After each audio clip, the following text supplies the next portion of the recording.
is as strong as battery acid, and it can melt steel. But it lives inside of us and helps digest our food. This is stomach acid. Is stomach acid dangerous? If it's this powerful, why doesn't it hurt us? And what would happen if we jumped into a pool full of this stuff? This is What If, and here's what would happen if we jumped into a pool full of stomach acid. That's right, stomach acid is compared to battery acid in terms of the damage it can do. It can range from a 1 to a 3 on the pH scale, meaning it's extremely acidic. That's because stomach acid's main component is hydrochloric acid, which is a highly corrosive substance. The reason it can live inside us is due to a special mucous membrane that lines our stomachs.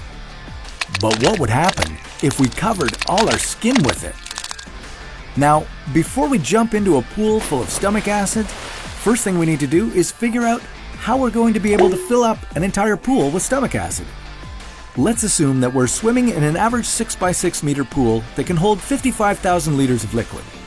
A stomach can produce at most 1.5 liters of stomach acid a day, so to fill up an entire pool, we'd need the stomachs of over 50,000 people. Okay, so we found 50,000 volunteers who were able to help us fill up the pool. Before you even jump into it, you're going to notice the awful smell.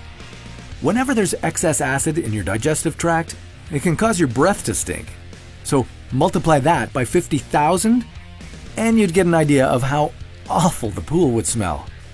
You'd be surrounded by horrible bad breath odor. And that's even before you jump in.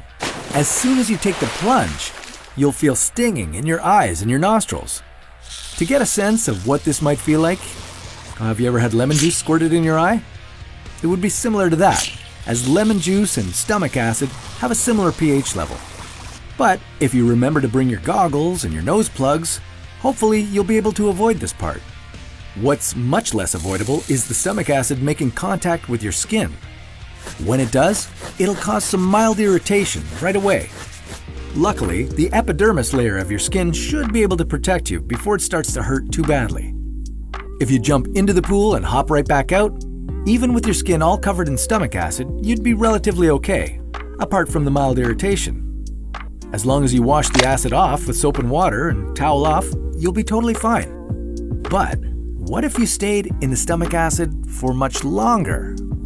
If you didn't get out right away, the acid would slowly eat your skin. This would eventually leave you covered in 2nd and 3rd degree burns. If you didn't manage to cover your eyes during the swim, you'd slowly lose your vision and end up blind. And your nose? It would dissolve from the inside if the acid touched it long enough. Oh, and if you accidentally swallow some of it, you'll inevitably vomit it back up. Ugh, what'd you have for lunch? So, given the dangers here, it's probably best you don't try it. You'd be best to leave stomach acid where it belongs, and that's inside of us, digesting our food. But what if we went inside a stomach? More specifically, a whale's stomach? Well, that's a story for another What If.